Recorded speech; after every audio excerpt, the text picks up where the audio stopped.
Dugay na nga gidungog ang giingong sagad nga pagbusina sa usa ka dakong barko sa Sumlog River sa Lupon, Davao Oriental. Apan ang katingad-an, usa lamang kuno ka tawo ang nakakita nini. Unsa kang misteryo sa giingong pag-agi sa barko sa Sumlog River. Ato kining panubayan sa RTV Presents kauban ni R. Jill Relator.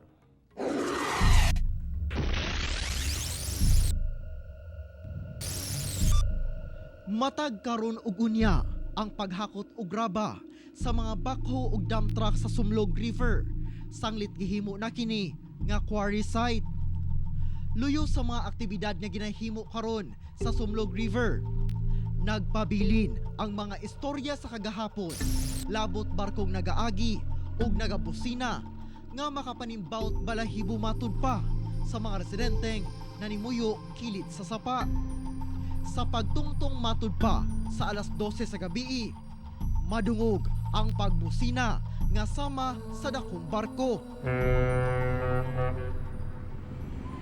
Pila ka dekada na ang lamay, iadtong wala pa nahimong konkreto kining tulay. Kadaghanan sa mga residente nag-ingon nga duna matud pa sila nadungog nga kusog nga serbato gikan sa usa ka barko. Apan duna lamay usa nga nakakita sa pag-agi niini.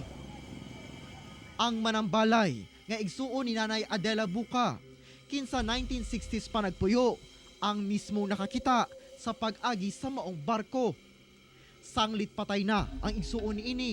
Siya ang nipamatuod kanamo. Oh boy, nakadungo ka gabi eh. Ngano man, naku na may lagi kaning doon. Aka nang samati nga barko, madungo ba dire, ingin ko. Penadili, ay kalayo, raat to. Ingin pa niya. Naku na, naamay intay kuan, kanang naamay kuan, siya ba tagi sa barko? Kusog kayo? O kusog, Ang barko, ginganlag, barko ni Maria Cacao. Kanang Maria Cacao, ilang ang anak. Si Maria Cacao maharbis, nagay kuno nagkakaw, musakan at babaw, barko ang buha, muinda. Ambot, kinsa nang nagmugna ang mga istorya nga, tinuutingalis. Senyales kuno ang pagbusina sa barko sa muabutay nga katalagman.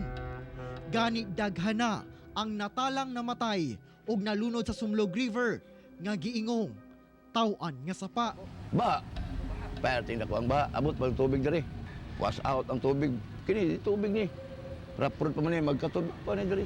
Sigon sa istorya sa mga bus driver o konduktor, dinhimatod pa sa akong ihimutangan, nagababa ang usa ka maanyag nga dalaga gikan sa gisakyang bus. Apan ay katangad-an sa mga residente, bisag usa wala sila makita nga nagababa sa maong bus dinhi. Karong dili na mingaw ang sapa ug konkreto na ang tulay. Wala na sab kuno sila nakadungog sa pag-agi sa barko ni Maria Cacao. Apan bugti matud pa ang daghang aksidente nga nahitabo padulong sa tulay. Kaning ko ana kay taon-taon naman ko diri. Kaning krasadaha ba murag gatos nang namatay ani. Apan ang Lupon Municipal Police dili motuo sa mga istorya-istorya sa mga tao. Galing tayo dito sa Lupon, sa kabila na side, yun yung blind curve.